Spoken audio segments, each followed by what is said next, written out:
So Jazz Fest 25 this year was leading into it. I felt like it was going to be a really special one for multiple reasons because Galactic has a new record with Irma Thomas that we worked on for no exaggeration, somewhere in between 2 and 3 years, definitely over 2 years. And a lot of that is because we start off writing with drums usually. I'll usually play a bunch of stuff and then they start adding bass to it. They'll add keys to it. They'll add guitar to it. And eventually they might add horns and then there might be some changes. Well, then there's no vocals to that, right? So then we give it to maybe 1, 2, or 3 different songwriters. And then we decide, oh, we like the way this one's going. And through this process, we've had Boyfriend help us. Sean C. really, in this project, really kind of came out with a bunch of tunes that we really, really dig. And it had to have been at least 4 tunes or more that he helped us co-write. And it got to a point where he would come into the studio when Irma was in the studio, and he and Ben and Robert and whoever else was around, we would talk to Irma, and then Sean got to the point where he would start writing from her perspective. And this is really, really cool. And she even said, wow, this sounds and feels like I wrote this. This is really cool. So through this process, I feel like we've really developed a rapport with Irma now. And, the process is not always easy getting someone of Irma's caliber. She's used to coming in, singing the song 2 times with the band, and that's it. The old school way. Yeah, and the tape, time is money. You don't have all these takes again. Exactly. And I did her record After the Rain, and we did it at Dockside, and the trio, the rhythm section on that record was David Torkanowski, James Singleton, and I think that's the first time I worked with those guys. And then afterwards, I was like, man, I'm going to do a trio with those guys, right? So, long story short, which my wife likes to say, when I say long story short, that means I'm going to give you the director's cut and the backstory. But long story short, that record won a Grammy for Irma. So Irma and I have had a special relationship since that record, which we recorded shortly after Katrina, right? So then we did a Galactic song with Irma, Heart of Steel, and then we were like, let's do a whole record. Well, that process of writing all those tunes takes a long time, and now we've really honed the process, Now we know. We come up with some instrumental stuff, give it to Sean C., and then, and it's really streamlined now, yeah. And then what we would do is Sean C. would sing it, then we would have Jelly sing it. Then we would bring Irma in, and because hearing Jelly sing it, she can relate to that. So now it took a while to learn that process. That's why it took like over 2 years. But now that we know the process, we might be able to do the next one a little quicker, hopefully.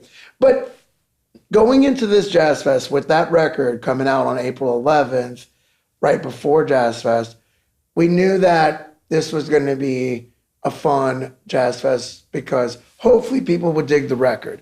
Well, people have really been digging the record. We've been getting great response, great reviews, more radio play than we ever have.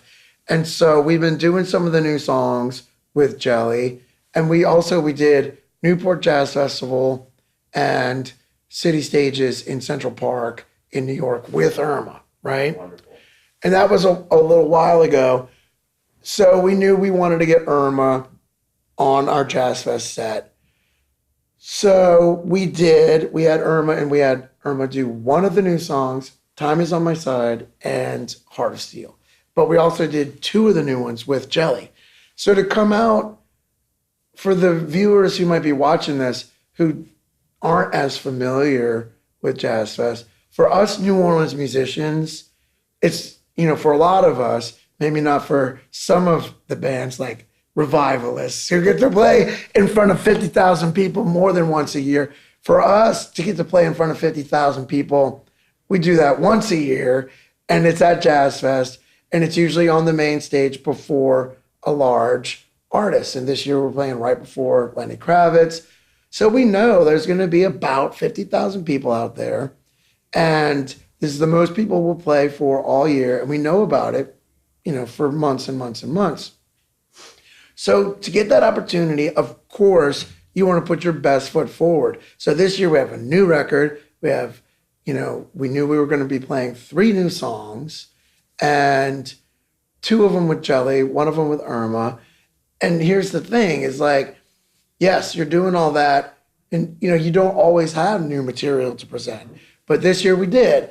And we had all this wind in our sails from the good response, the good reviews, the good radio play. And then you do all that, and then you play, and then you get to go home and sleep in your own bed. It's like, it's the greatest thing ever, And, everybody says it, like how great Jazz Fest is and that experience, but it is, it's like, I mean it. It's like, it's awesome. And I was saying before the cameras were rolling, I did that with Galactic. How amazing is that? And to have, Josh and Kayla as our background singers. And then when Irma comes out, Jelly adds to the background singers. So you've got 3 of the best singers in the world backing Irma Thomas. And, you feel like you're playing with a choir, And that's really, really incredible. And to do all of that, and then, I went and played Broadside with my Jazz Fest wrap-up with Robert Walter, Will Bernard as a trio. Then we add to that Donald Harrison Jr., Big Chief Donald Harrison Jr., and Robert Mercurio to make Frequenauts. I did that after, our big Jazz Fest slot. And then last night, played the Columns with David Torkanowski, Peter Harris for 50 people. So to go from 50,000 on the main stage to literally the next day, 50 at the Columns. And I love both of them equally because completely different music, completely different interaction. I'm hitting as hard as I possibly can on the main stage. I'm playing with brushes, I'm playing with smaller sticks, and playing as light as I possibly can in the Columns. And they're both challenging for different reasons. And I love it equally.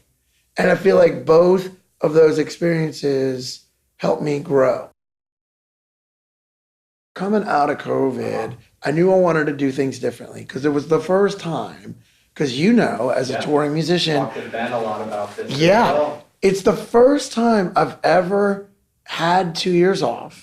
And it's the first time I've ever gotten to, as an adult, I've gotten to pick my own bedtime on a regular basis. And that bedtime got earlier and earlier and earlier. And it eventually started becoming 9:30 and eventually like 8:30. We're in bed watching a movie. And I say all that because coming out of it, I realized, well, I want to play music all the time, but I don't want to be on a bus, sleeping on the bus, driving to the next venue. So we came out of COVID with Galactic and decided, we did a couple of 3-week tours to make them up, but then we're like, this is not how we want the rest of our life to look. So we're doing more multiple night things and flying and being on the bus less. Well, what that allows me to do is be home on Mondays, Tuesdays, Wednesdays more. So I was like, oh, wait a minute. And now that my daughter's in college and she's, in Florida, so I don't have her on Mondays, Tuesdays, Wednesdays. So I was like, man, maybe I could play with my piano trio on Mondays. Maybe I'll play at the Columns. I started doing that, but I want to play early. Well, they have to be done because of the hotel guests at 9. So I'm playing 6:30 to 9. I thought that would be crazy early. First time I did it, I had 3 people. Long story short, last night, 50 people, which is sold out. And it's great. But I had the courage to build it because I was like, you know what? I want to play. I want it to be about the music. If people show up, great. People started eventually showing up. And then with that confidence, I started doing early 6 to 9 at the Maple Leaf because I'm like, that's when I want to play. And people keep telling me they love the early slots. So now I'm doing Wednesdays with Joe Ashlar and myself, and then we add a rotating cast of thirds, right? And rotating cast of thirds is Danny Abel, Chris Adkins, Ari Tidal on guitar. I'm getting to play with some of the best guitar players in town. Brad Walker, and now Skerrick's been in town. Best horn players in town. Exactly. So I'm playing with the best musicians in town, and then on Mondays I play usually once a month. I mean, on Tuesdays I play usually once a month at the Bayou Bar with Peter Harris, and that's usually Steve Mazikowski, Tony DeGrati. So straight ahead, trad. Yeah.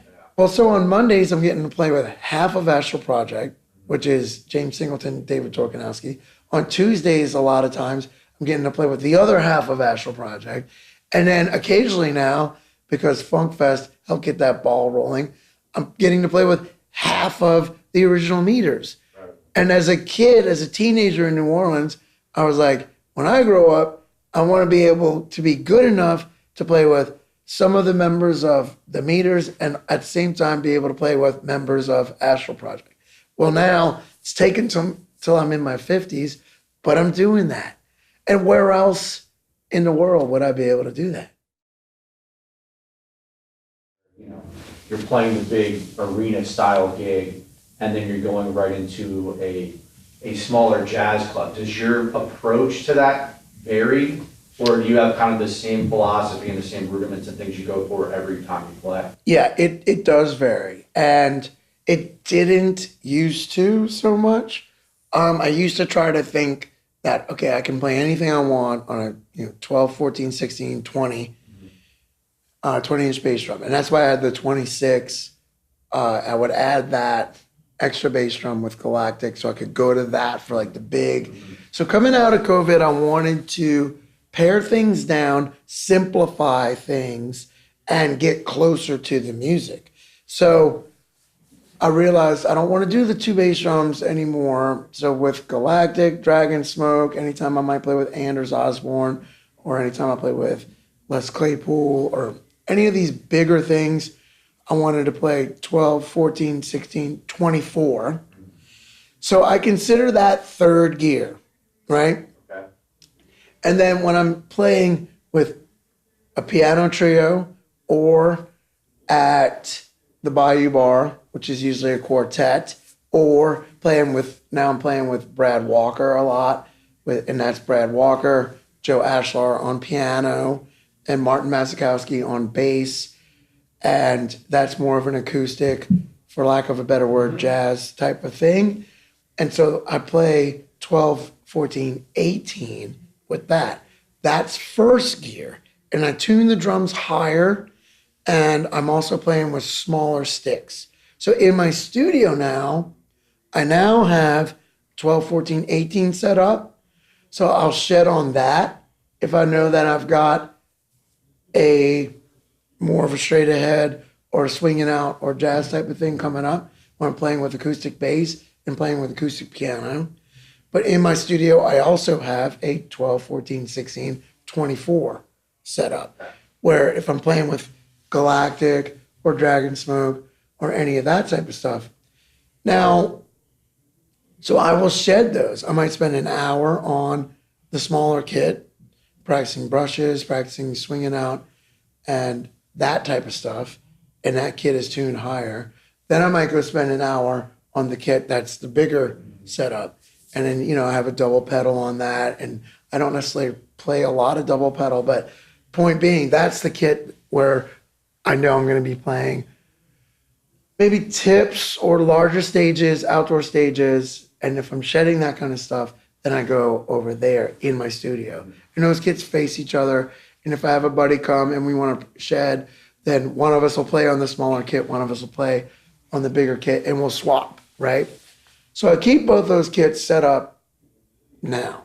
At my house, I have just a smaller kit set up with a 12, 14, 18. And I have an acoustic piano in our music room. In my office, I have a kit with silent heads and quiet cymbals, so I can go shed that because Lauren works from home, and if she's doing Zooms and stuff, I can go practice those quiet drums, right? So I've got all kinds of practice situations around town.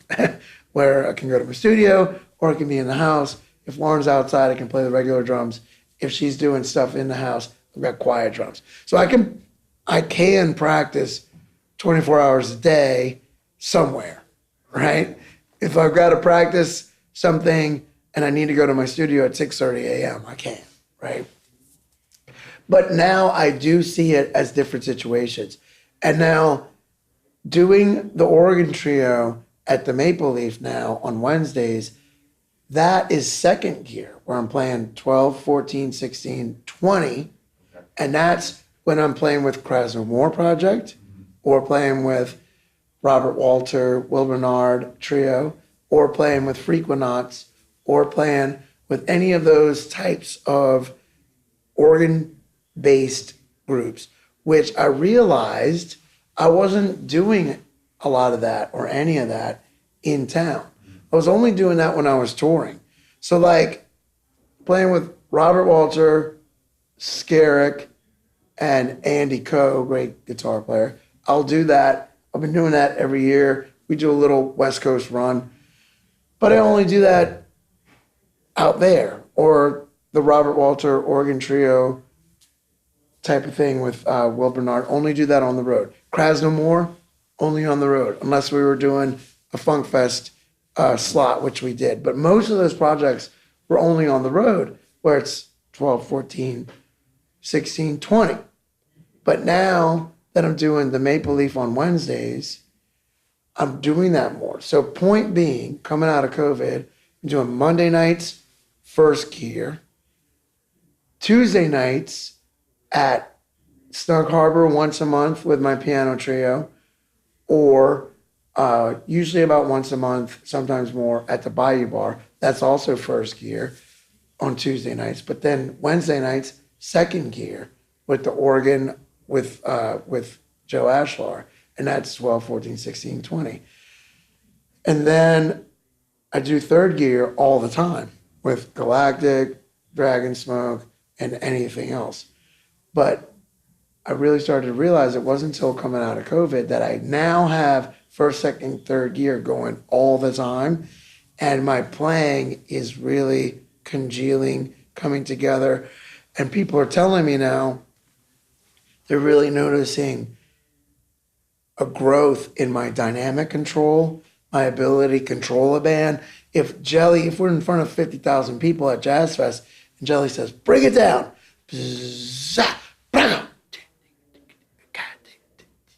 I'm super comfortable.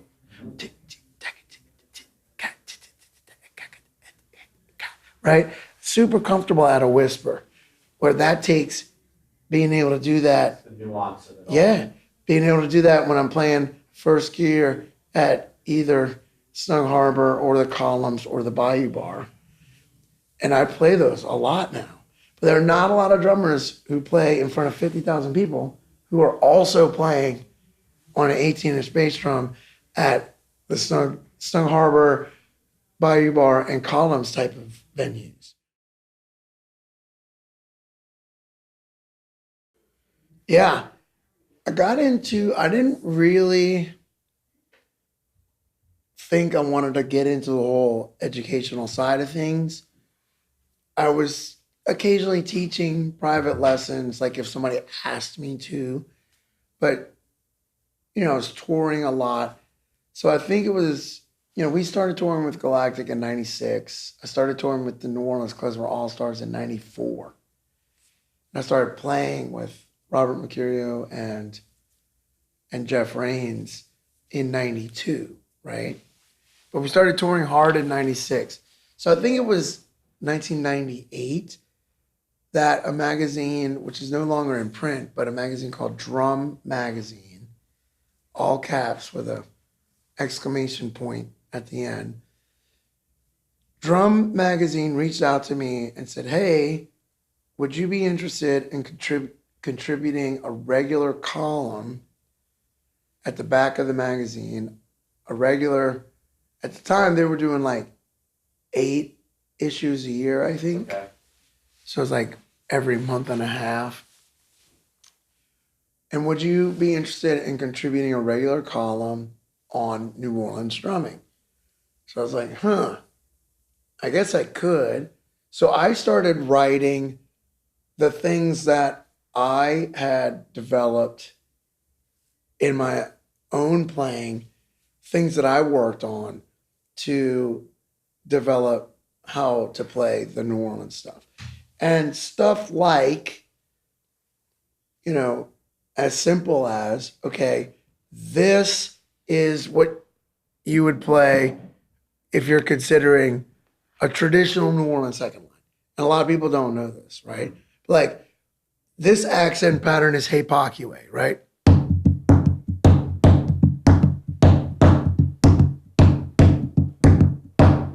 Now I've gotten even more clear. I get groups of people. So, I do my drum camp in December every year, and it's sold out now, right? 30 people, it's sold out already, right? For December. Okay, so I get everybody playing that together, and then I show them that, all right, you could play 16th notes straight, okay? Now your eighth notes will stay straight, right? With the right hand. The left hand is doing the morphing. Right? Now, that swing, that's two swing. Now let's start straight. Now we're gonna get in between. That's in between. That's swing, two swing. Now we're in between. Now we're straight. Yeah. Now let's apply it to Hey Pockway. If Hey Pockway is too straight, it's terrible. Yeah, there's no feel. If it's too swing, It's like ragtime. right, it's like Peter Cottontail Yeah, dancing yeah. down the bunny trail, and that's terrible. Nobody wants that shit. So I get everybody playing this together.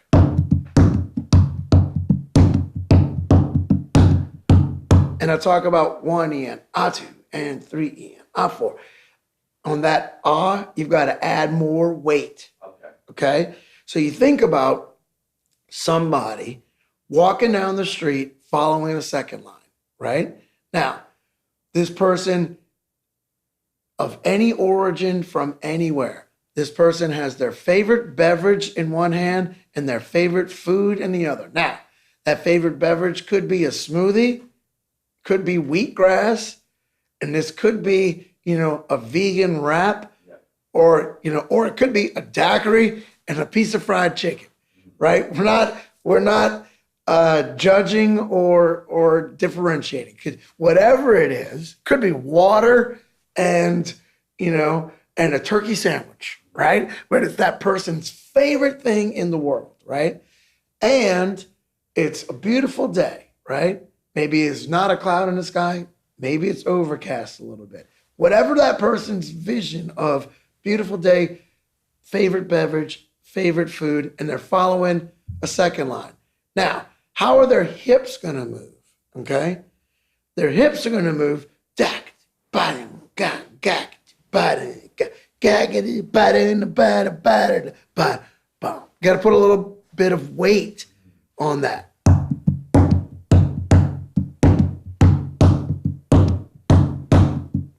Now, you want to think about people who have a little bit of weight on their hips. Gang. But you want to think about and visualize that person dancing that way, right? Now, if we play Hey Pockway, and I'm going to rush it intentionally, I'm going to play it too straight. That sounds like a skinny girl running down the street with a salad. Yeah. Now, there ain't nothing wrong with that, but ain't nobody gonna dance to that, It's not feel. That's right? New Orleans. Ain't nobody gonna dance to that. So I get people doing that all in a room. Everybody's got a pad in front of them, or even if they don't have a pad, they can play it. They can play it on their lap, right? All right, get everybody doing that, and then I write this. So I started writing columns like that. And then I talk about, okay, once you got that feel together, now let's play a train beat. Now this will work to jambalaya. 1, 2. Dum dum dum, a dum dum dum, me oh my oh. Da da da do do do do do do on the bayou, right? So jambalaya, right? I'm not a singer, right? But okay, so we start working on, you know, on I went down in a burning ring of fire, right? Okay, train beat works to a million songs. All right, then we do this variation. I get everybody playing that, okay? Then I get everybody playing this variation. And we spend a few minutes, let everybody get in that. Then I say that variation plus Hey Pocky Way, okay? So.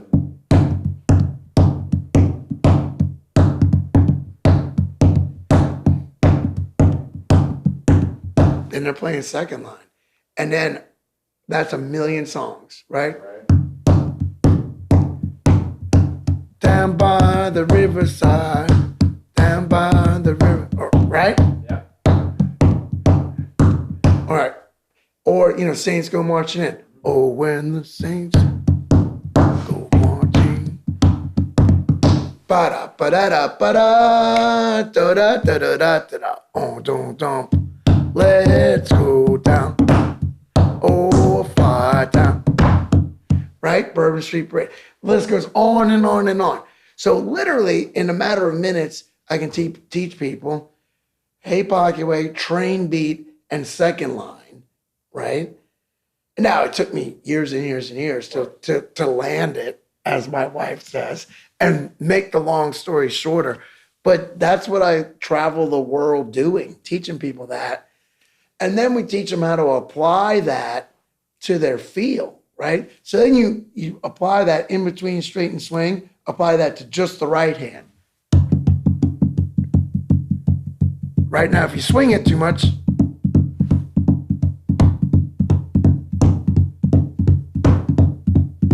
Lose it all. right. And if you do it too straight,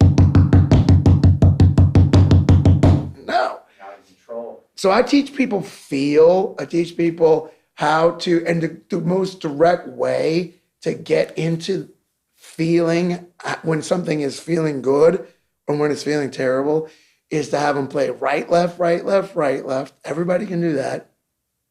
And have them play second line, starting with Hey Pocky Way. And I literally sing while they're, like, I'm not a singer, but you'll get the idea. And I have people playing together, and then I sing on top of it, and people are like, oh my God, this changed how I envision feel. I now understand what that means. And people literally come to me, they're like, came to your camp, started watching all your videos and all that 2 years ago, and now I'm getting more gigs. And I'm turning down gigs. Like, literally I have people, and I'm literally getting goosebumps, because when people tell me that, I get emotional. It's like, oh my God, that's why I'm doing this, you know? So, but I got into it by being asked to write a column in Drum Magazine. And then people started coming up to me at, like, the NAMM show and PASIC and gigs, be like, man, that article that just came out, that makes sense to me. You have a really good way of explaining stuff. So I started to realize I kind of had a knack for explaining stuff and clarifying stuff. And to be honest with you, George, I think it's because I had to learn how to explain it to myself. Of course. And so I had to figure out a way. So I'm the kind of person who, like, I want to understand things inside out, front to back, backwards and forwards. So then I can turn that off and interact and react with the music, right? And I like to explain it to people. It's like understanding what an elephant is, right? You can go up to an elephant and touch the trunk and see the trunk and, okay, cool. But you cannot at the same time understand what the tail is. The front of the trunk is not hairy. The tail is hairy. But you gotta get to the back. You got to go all, you're not going to understand it all at once. It's going to take some time. You got to understand it from different angles. You got to get around it, and you got to stand on a ladder and look at the top of it and get down and look from behind and understand it. That's what I like to do with music and grooves and drumming. And that's what I try to help people do. And once they come and they, either take one of my courses or watch one of my videos or come to my camps, I help them understand that. And then they're like, wow, I have such a deeper understanding of what groove is and how to make things groove. But it takes a while and it takes time. But that's what I enjoy doing, is helping people get to that point where they can understand it from on a deeper level from many more angles. But to understand that elephant, you kind of like got to get around it and understand, oh, this tail is hairy. Well, I guess the trunk is going to be hairy. No, it's not. But you got to get there, and then people are like, oh, wait, I'm starting to understand. So that's what I enjoy doing. Yeah. Yeah, it is, it's the most wonderful thing I've ever done in my life. It is also the scariest thing I've ever done in my life. It was interesting as well. Yeah. Yeah. So, since you asked, I will tell you, it's like, how long do we want to make the story? However long you want to make it. But, because you can relate to this, being a musician here in New Orleans, I think most musicians, for me, and I think maybe this is true for you, when you are coming up, before you play Tipitinas, you're like, one day we're going to play Tipitinas, right? That's sort of like the goals. Right. It's like, man. As you're coming up, you're going to shows, you're watching shows, and you're like, oh my God, this is amazing. Like, you're watching some of your favorite bands. And then, for us, we're like, oh, we just want to get to a point where maybe we can open, So for me, I started going to Tips when I was 16 years old, legally, for the Young People's Jazz Forum. And it was a jazz jam session that happened at 1 to 4 p.m. on Sunday afternoons. And my dad would bring me, and Johnny Vodakovich was the drummer, and Phil Parnell was playing an electric piano, like a keyboard with a piano sound, and Richard Payne was playing upright bass. And Richard Payne is on some of the All for One AFO recordings with like Ellis Marsalis and Harold Baptiste and all of that, right? So they would play 2 or 3 songs, and then they would get the kids up. And the kids at the time, the young people in the Young People's Jazz Forum, some of the young people were Nicholas Payton, Jason Marsalis, Delphia Marsalis, and like all of these other musicians who went on to become professional musicians, even like Jeremy Davenport, I think, was coming by that sometimes. And so I would see these guys, and, I had no idea what I was doing, right? I was playing on the Brother Martin drum line. I think I started going there when I was a sophomore. And then, but I got to like play standards and they would call a tune and I would play it and I would fall on my face terribly. Tunes like either Caravan, or I would realize, exactly. I have no idea. Yeah, I have no idea what to play on Caravan. And then I would go take a lesson with Johnny and like figure out something to play on Caravan and come back next week and sound better. And, they would call Billy's Bounce and, Au Bravave and Straight No Chaser. And as a kid, these tunes were, they're syncopated heads, and, they count them off, and, and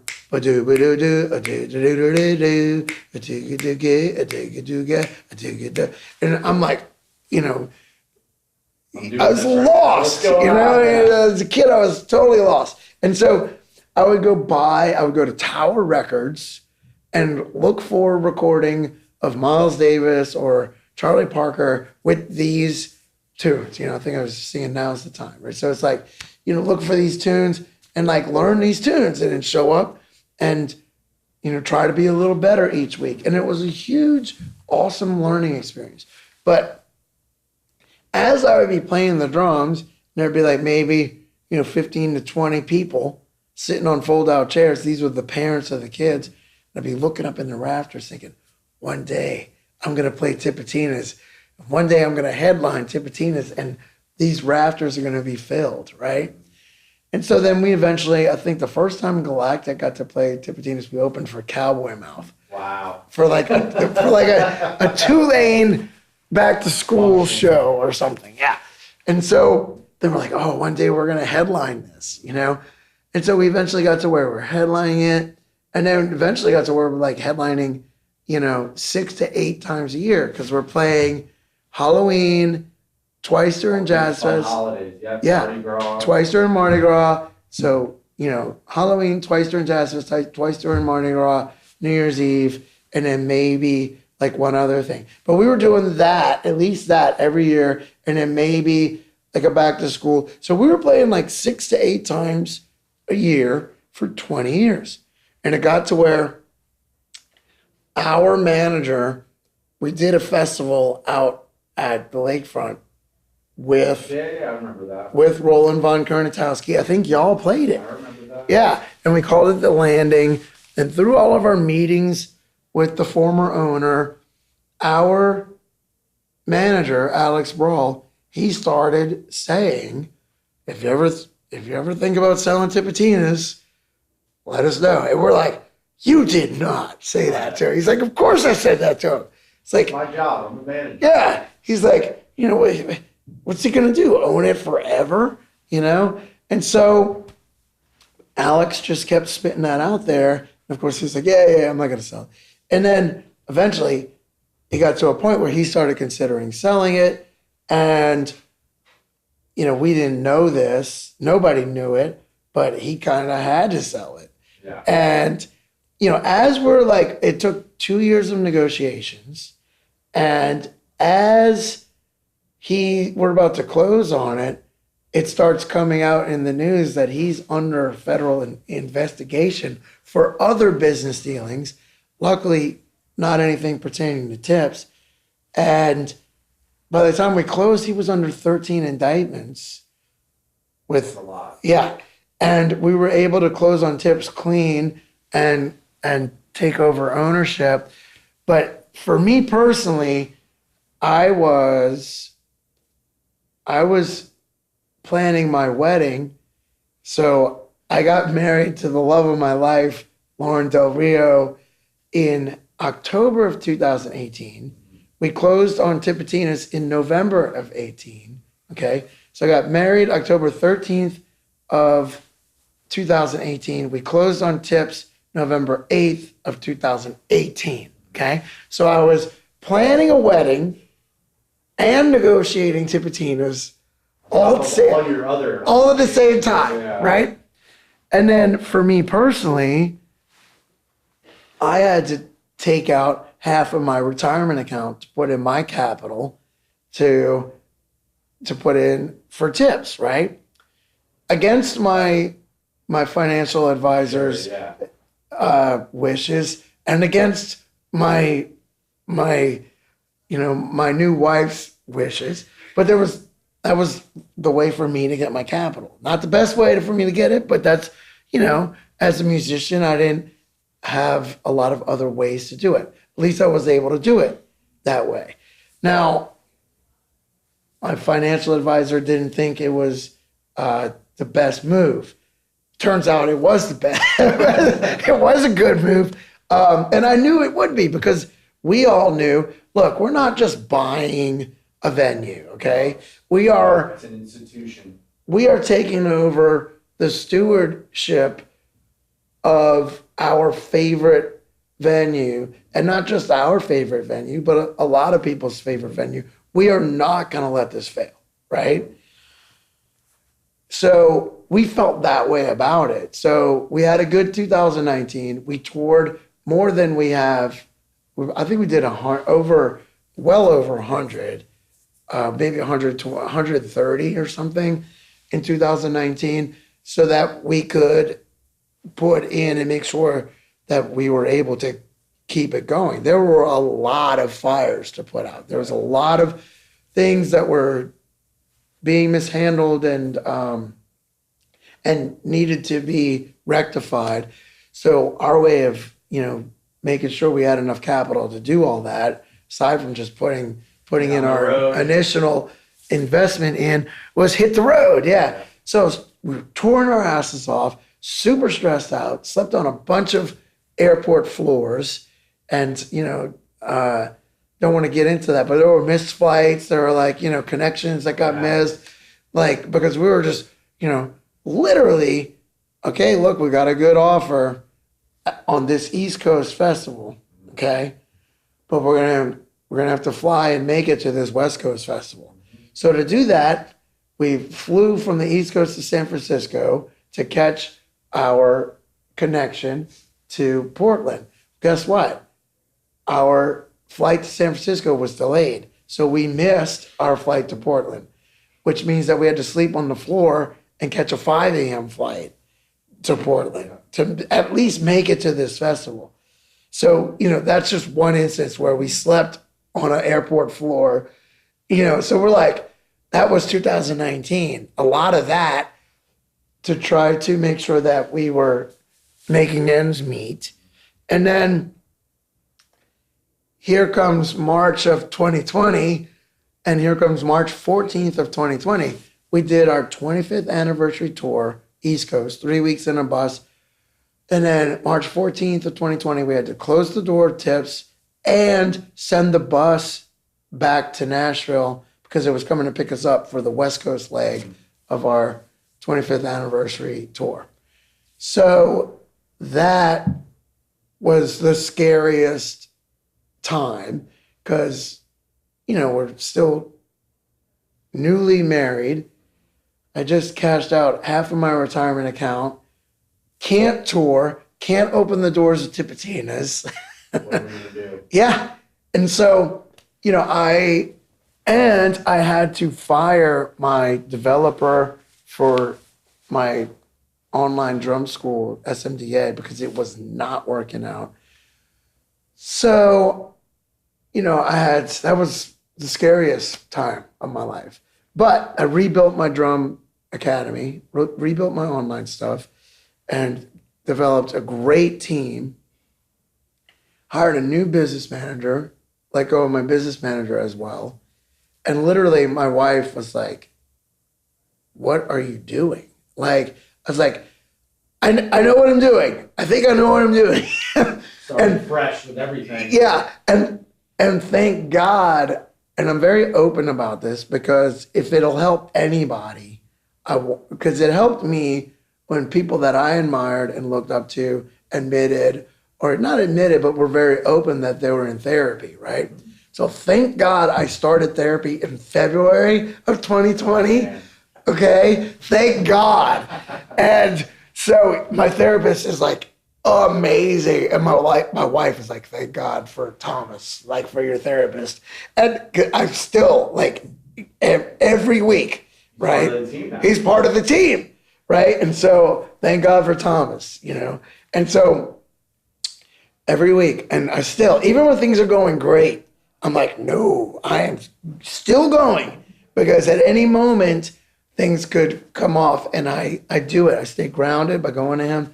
So therapy really helped, and I talked a lot to him and talked a lot with my closest friends.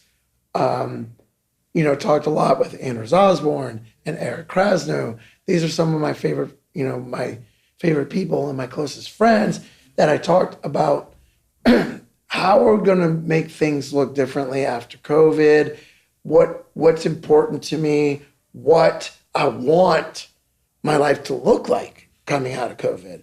And by talking with Anders and Kraz, I was able to really restructure my business and my life and make it look more like what I want it to look like, right?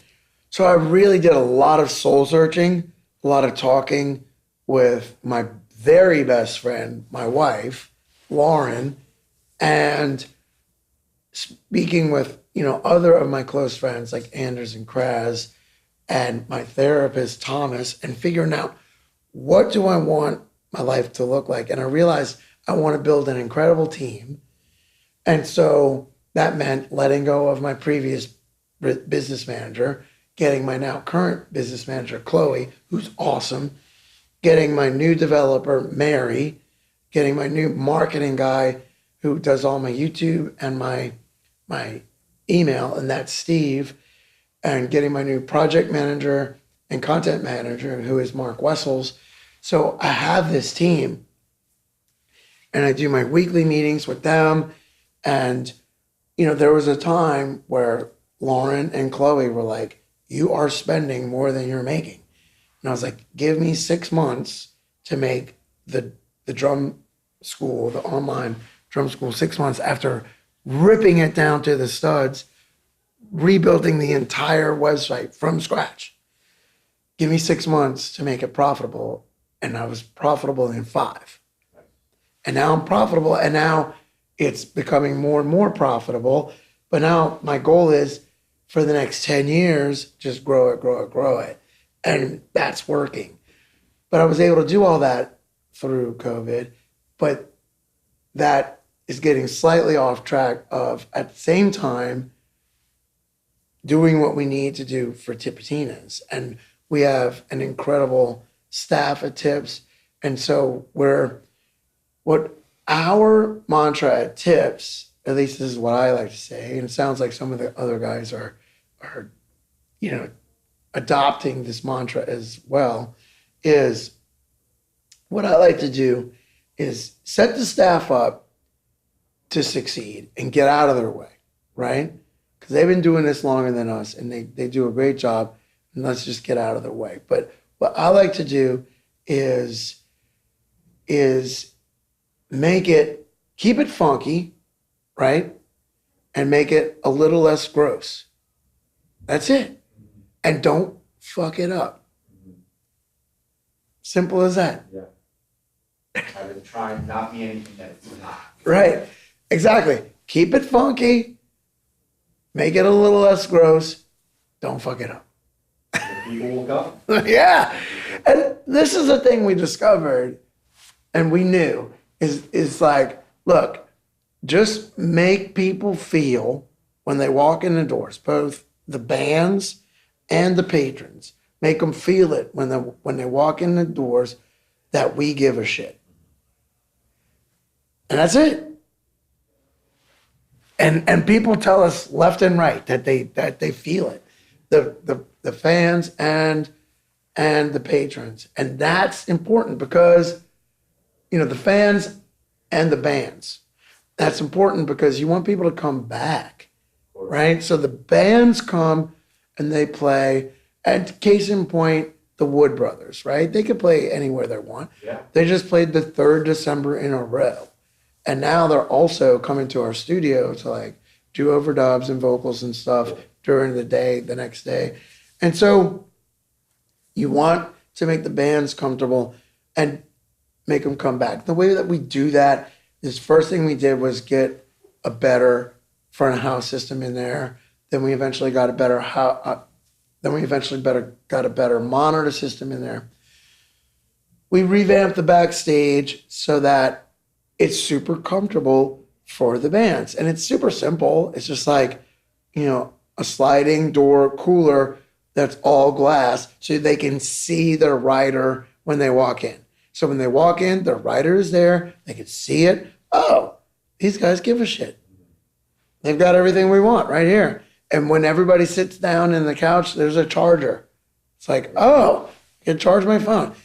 Everything you always wanted. Yeah. And the couch, the leather couch is not, it's not disgusting. It's not hard and it's not expensive. Just give a shit, and make it feel like that.